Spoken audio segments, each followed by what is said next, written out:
Welcome to Nerd Heaven. I'm Adam David Collings, the author of Jewel of the Stars, and I am a nerd.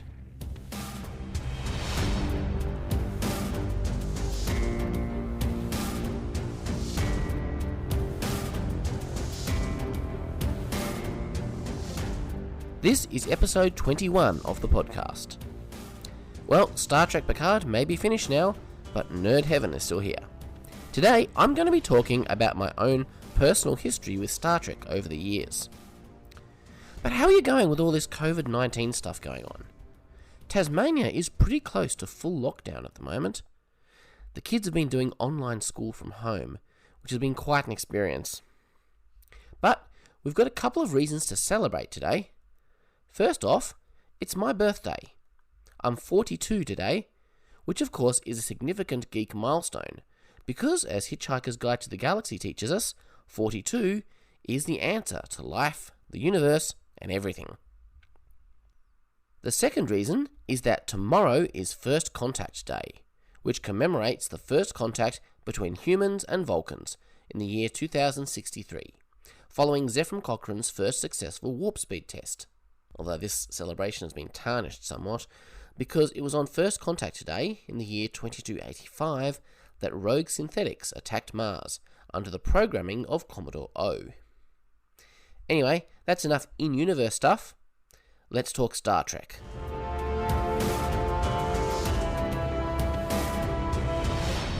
My history with Star Trek first began in the year 1985. It was Christmas morning. We were all sitting around the tree, opening our presents. I opened one of my presents and it contained a big A4-sized hardback book. The book was called Star Trek Annual 1986. It was actually 1985 when it was published, but they named it after 1986. I never understood why they do that kind of thing with annuals. Anyway, so this looked really interesting. It had this big spaceship on the cover. I thought, well, this looks alright. But what's this Star Trek? Is that a spelling mistake, or what is this? So I asked my mum, what's this about? And she said, it's based on an old TV show that I used to watch when I was young, and I think you'll really like it. And, of course, she was right. I mean, I liked science fiction, so I read this book quite a few times. It had two comic book stories in it. They were called Ice Journey and Furlough to Fury. Now, it probably wasn't long after this that our local TV station started showing repeats of Star Trek the Original Series. They were showing it on a Saturday at lunchtime, and it became quite a family tradition for us to get our food, take it into the lounge room, and watch Star Trek while we ate our lunch on a Saturday. Good times. Now, it was around this time, of course, that the original series movies were being made. Now, I didn't go to the cinema and see them. I do remember that I was familiar with Star Trek IV: The Voyage Home in 1987, because I remember that year I had the tie-in storybook and audio cassette. You remember those? Now, did I see the movies? Well, I don't remember them being advertised as showing at the cinema. We didn't go to the cinema a great deal when I was a kid. Our local cinema was called the Launceston City Twin Cinema because it had two screens. It's possible that these movies were never even shown in my town. I don't know. But I'm pretty sure I saw both Star Trek 3 and Star Trek 4 on TV at some point during this era. And then, of course, Star Trek The Next Generation appeared. Now, my first exposure to this was seeing toys in shops and going to the local video rental place and seeing that they had these VHS tapes for hire called Star Trek The Next Generation. I will admit that I was skeptical at first. I mean, I'd never heard of the concept of a spin-off. I don't think the concept even existed before TNG. Maybe some other show did it, but it was a pretty rare concept.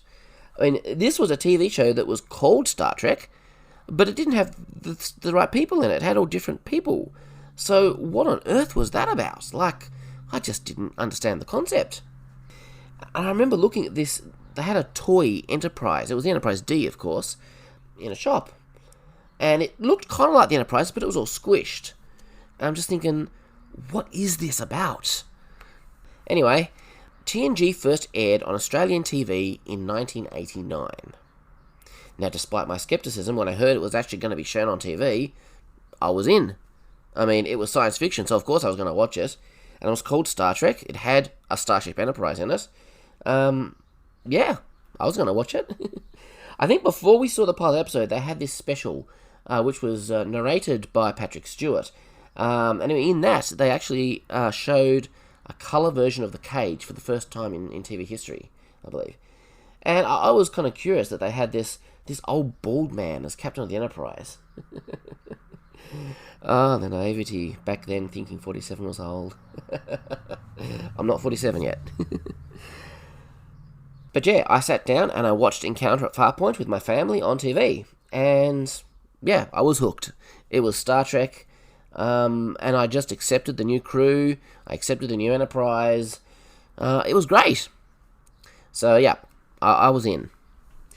Unfortunately, the opportunity to watch TNG on TV was taken away from me due to some weird stuff that was going on with the TV stations in Tasmania at the time.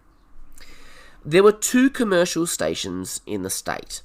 One was based in Launceston up the north, where I live, and the other was based down south in Hobart. Now, both of these stations were purchased by the same parent company, and I believe it was associated with the Nine network. They actually both got rebranded as Tas TV. But there was a legal issue.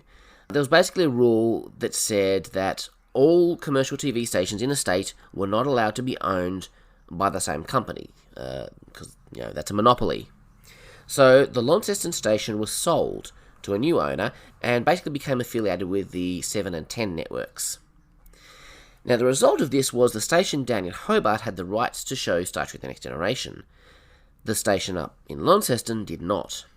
So, for several years, I didn't get to watch Star Trek.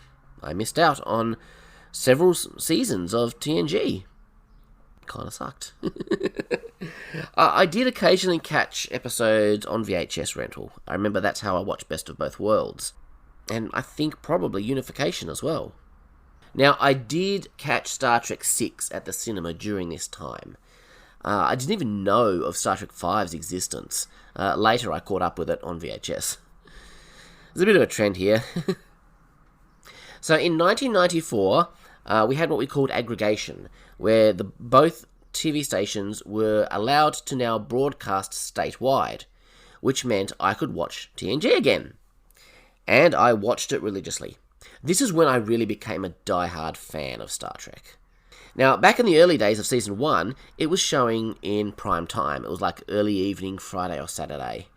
But now, they were showing Star Trek at 11 PM on a Thursday night. This was like Seasons 5, 6, 7 kind of time. So I would put a tape in the VCR and press record before I went to bed. And then the next day, I would watch the episode after school. I remember one week something went wrong with the recording. I got home and there was no episode to watch on the tape. And oh man, was I upset. And I think what made it even worse that it was a 2-parter. Not sure if it was part 1 or part 2, but I was devastated. And then Deep Space Nine came along. Now again, my first exposure to this was at the video rental store where I saw the boxes on display. Star Trek, Deep Space Nine, and it said on the tape, from the creators of The Next Generation. This looked really exciting. A spin-off of a spin-off. There was no skepticism this time. A brand new Star Trek. And this time, set on a space station. I was so there. I enjoyed the pilot, which I did see on TV. I can't remember if I hired the first episode to watch before it was broadcast. I probably did. But then the whole family watched the pilot of DS9 on TV. And I liked the pilot, but that first season was pretty rough. But I kept with it, and DS9 eventually became my favourite Star Trek series, and still is to this day. By now, we were in the golden age of Star Trek. DS9 and Voyager were on TV, and TNG was doing movies at the cinema, and they were being shown, and I was going to see them. The 30th anniversary in 1996 was a very special time for me. DS9 gave us Trials and Tribulations, Voyager gave us Flashback, and TNG gave us First Contact. It was a wonderful time to be a Star Trek fan. At this point, I, and most Australian Star Trek fans, completely gave up on Channel 9. They were showing DS9 one year, and then Voyager the next. So we were getting further and further behind. I remember there was like this little meme on like Usenet news groups where Aussie Star Trek fans would spell 9 as a N-E-I-N, as like a German. It was kind of like an implication that Channel 9 were like the Gestapo trying to keep us from watching our show. And yes, I was active on the internet at that time, so spoilers were rife. I knew Worf would be on DS9 years before it actually happened. So I took to buying every episode on VHS. Every month, they'd release one DS9 tape with 2 episodes, and one Voyager tape with 2 episodes. This is how we watched the show. This is why I kind of struggled a little bit to really have sympathy for American fans who are complaining about Discovery being behind a paywall. I mean, I'd been paying for Star Trek for decades. You know, quite a lot of money. I've never expected to be able to see TV shows for free, because I've rarely had that opportunity in my life. Around this time, I was also reading a lot of Star Trek novels. I've got quite a collection here in my office. I've kept them all. During my university days, I started writing Star Trek fan fiction, although I didn't know it was called that. I found a Usenet group called alt.startrek.creative, where fans shared their own Star Trek stories, and I enjoyed participating in this phenomenon. Pocketbooks held their Strange New Worlds competition around this time, where the best fanfic got published in several anthologies. I dreamed of taking part, but sadly these competitions were limited to USA only, so I was never able to join in. I also got into Star Trek computer games. I enjoyed the classic 25th Anniversary and Judgment Rights games from Interplay, which featured the voice talents of the original series cast. And then the next generation of Final Unity came along. I loved that game so much. This was further intensified by the fact that it wouldn't run on my computer, so I could only ever play it from time to time when my little brother would let me play it on his computer.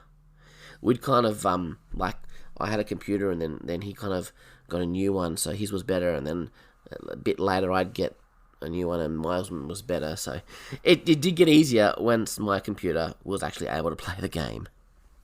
I also liked the Deep Space Nine game Harbinger, at least the first half. The second half was pretty tiresome. I'm an adventure game guy, and most of the early Trek games fit into this genre, which was perfect for me. So, Deep Space Nine and Voyager ended, and then Enterprise came along. Now, I would have preferred to continue the story in the 24th century, but I quite enjoyed the more contemporary setting of the show.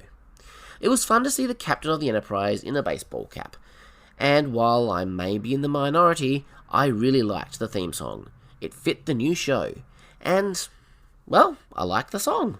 Now, we were actually back to watching on TV at this point, because I think it was probably still Channel 9, but they were showing it. We're only about 6 months behind America, I think. I remember when the pilot episode was coming out, I borrowed a projector, and we actually projected the show up on the wall at home. Watched it on like a big screen. That was cool fun. Even invited friends over to watch it with us. It was unfortunate that Channel 9 decided to break the pilot Broken Bow into 2 separate episodes and show them, a week apart. But anyway. And I thought the pilot was pretty good. But after that, the show struggled through its first 2 seasons. I don't need to tell you that. But wow, I really loved seasons 3 and 4. And I was devastated when the show was cancelled.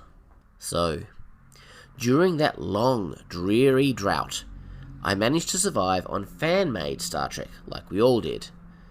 There were some very creative, dedicated, and talented people out there keeping the dream alive. And I'm still grateful that this happened. And then finally, J.J. Abrams brought a very different kind of Star Trek back to the big screens.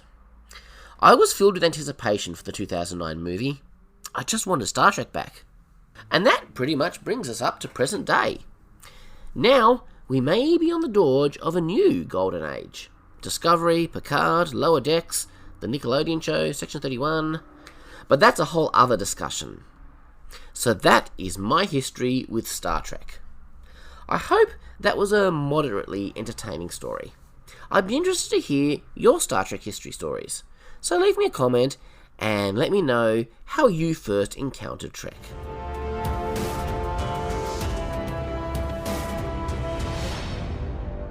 So as I said last week, Nerd Heaven is now going to be on a fortnightly schedule, which means next week there will not be a podcast. But the week after that, we'll be doing our very first installment of my Lord of the Rings Read, Walk and Watch series. And then 2 weeks after that, we'll be talking about Star Trek Generations. So I'm looking forward to sharing both of those episodes with you. So have a great 2 weeks. Take care of yourself, wash your hands, all that kind of stuff. And live long and prosper. Make it so.